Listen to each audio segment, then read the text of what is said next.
What's the best lighting modifier to use for fashion photography, and why is it a beauty dish? Let's find out. Welcome to the studio, Nixi. She's joined us today. Say hello, Nixi.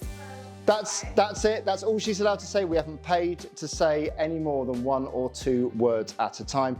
Look at the amazing makeup that is being applied here. Have a look, go in nice and close. This is a high-end fashion shoot. The secret sometimes to great portraiture is that all of the hard work is done with hair, makeup and styling in advance. But we're talking today about the beauty dish. This is my beauty dish here. It's attached to an Elinchrom R6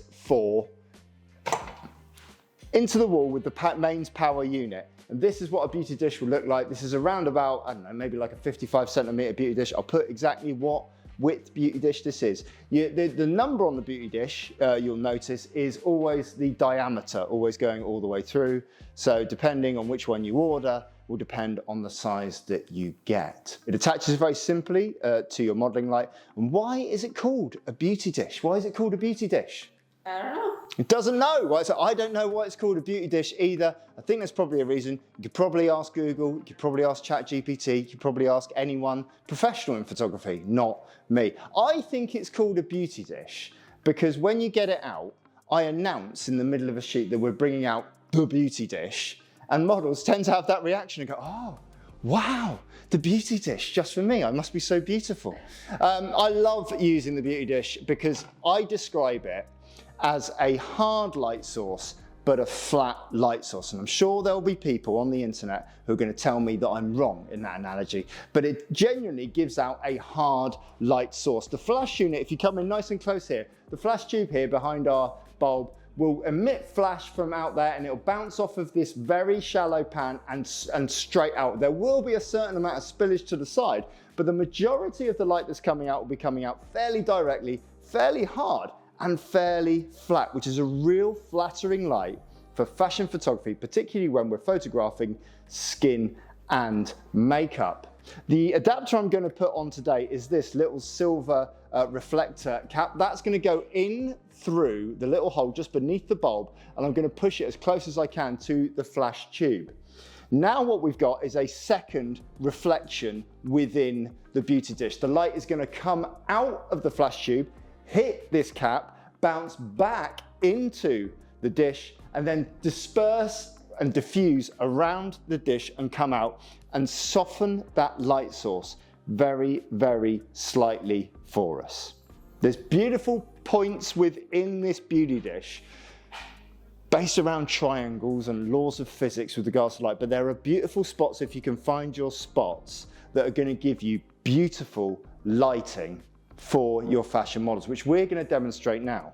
I've placed the light up on my C-stand with the bayonet arm over the top, and I'm just going to take you through a couple of health and safety points before we use this, because when we put this up on the arm, it's counterbalanced, which means that this side of the tripod is heavier than the other side of the tripod, and there is the tendency, if you haven't supported it correctly, that it can fall down mid-shoot and smash to the floor. And trust me when I tell you, that actually happens. And it does actually happen when you're first learning photography and you don't understand these things and you have to put your hand in your pocket and buy another light a week after buying your first. That is, believe it or not, has happened to me. This bayonet arm is counterbalanced here with a weight securely set on the other side, so there's an even balance. And whenever I set up my beauty dish or whenever I set up my bayonet light going over the top, I make sure it always goes straight over the longest leg on the tripod on the bottom, not between the gap, because if it's between the gap, it's more likely to fall over. But if it's in a straight line, as it is here over that leg, it's less likely or almost impossible physically for it to turn up on that one leg. The very simple lighting setup we're going to be adopting here is a butterfly lighting, which means that the light is going to go straight over the top of the face. Real simplistic lighting for fashion photography.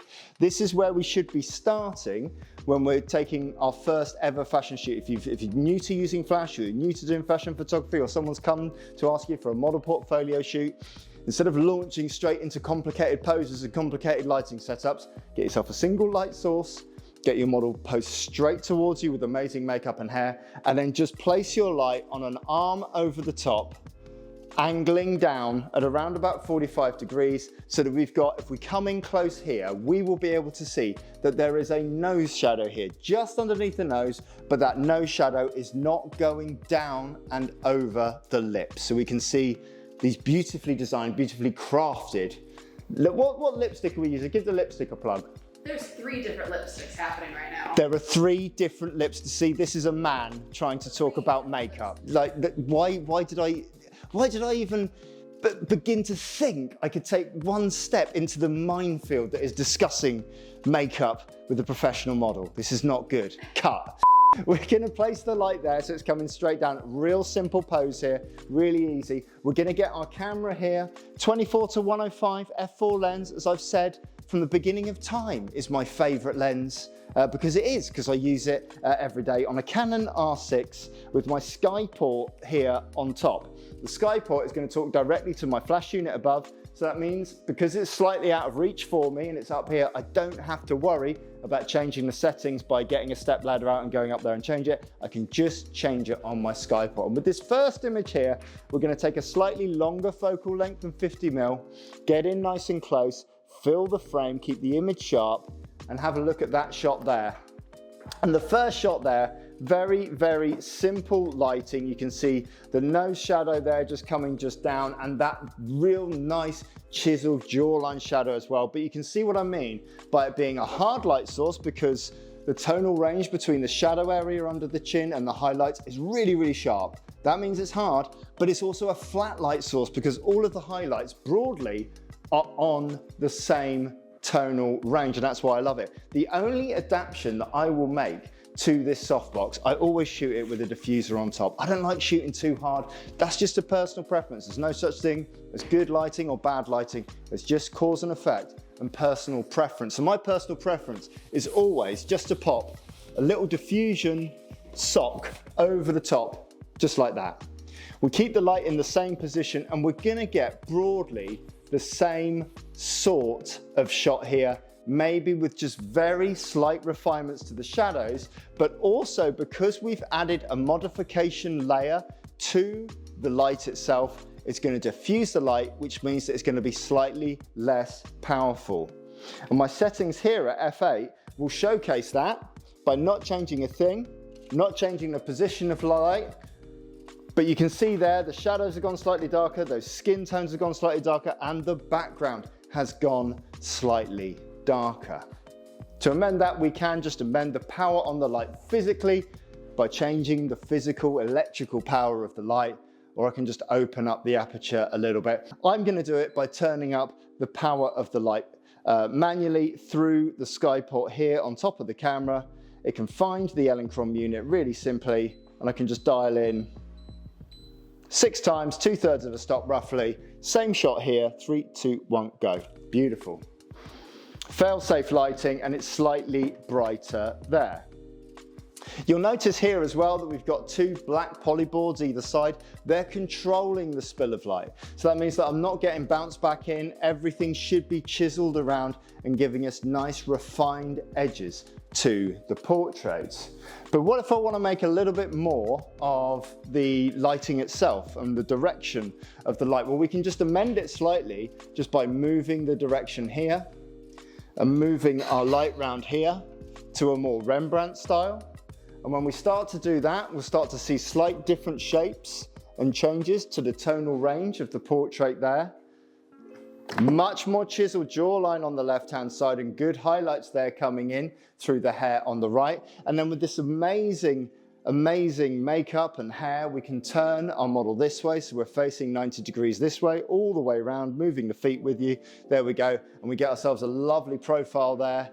Simple profile shot with that light in that position, and then turn your head so you're looking towards me. 3, 2, 1, go. There. Straight, look at that connection. Straight into the middle of the lens there with that beautiful red backdrop. If I angle this beauty dish now down even further, give us an even more dramatic lighting coming in here, and we turn the body towards the tripod here, 45 degrees, and look over the shoulder towards me now. Eyes to me, 3, 2, 1, go. Beautiful, I love it. 3, 2, 1, go. We'll see a lovely light there where the light now is even closer to our model and giving us that lovely dispersal of flat yet hard light. But what if we want to make a little bit more of the red backdrop? We can zoom out slightly, come back a little bit, do exactly the same pose again there for me. And I'm going to see how this light is affecting that red backdrop from all the way over here if we're doing a half-length portrait to showcase off the look. And we can see here that we have a vignetting top and bottom to the shot, which means we're not getting that flat red in the background, we're getting a vignette which is drawing our eye into the center of the picture, quite high contrasty. And if I wanted to move away from that, I would bring in a second light. The second light would be a massive softbox, something like this. And I put it in roughly the same position as my main light. So in this instance, the small light, the beauty dish, is my key light or my main light. And my fill light is actually going to be this big light here in the backdrop. So if we take the shot now here from the same position with these two lights roughly in balance, but our main light, the beauty dish, slightly overexposed from our fill light up here, we will see here that now that red backdrop has got a much more even exposure to it. And we can start to now work with these two lights in unison, knowing that that fill light and our big light is going to give us great lighting across the backdrop. We can now start to do a little bit of flow posing and concentrating around bringing hands into the shot and making the most of changing the pose every time we see a flash. And we know that we're going to get flat lighting on the background, good lighting on the face, and we can concentrate on getting the absolute best, keep that there, the absolute best poses. And now really vogue it up for me, straight into the camera there for me. Oh, that was lovely, the way you really looked off there. And turn the hand, this hand here, other way. That's it there. And that, eyes to me go, is beautiful. Simple fashion portraiture with a simple two light setup, showcasing how to use the beauty dish to elevate the light across the face and make your models, your customers, and your subjects feel and look amazing. Nixi, describe your experience in this last 10 minutes in 3 words. That's a very hard question. That's a very hard question. That's too many words. That's too many words. I'm getting fired? You can't get fired from a job you don't have. We can't sum it up in 3 words. It's unsummable. Yeah, that's why there's a video. Thank you very much for watching. If you've enjoyed the video, you can go to my website, nofussmusk.com, download your free posing guide today. And you can download one of my courses, my 1 light course, my 2 light course, and my 3 light course to showcase how to use 1 light in 10 different ways, 2 lights in 10 different ways, and 3 lights in 10 different ways. Like and subscribe, say nice things, be kind, and as ever, all the very best.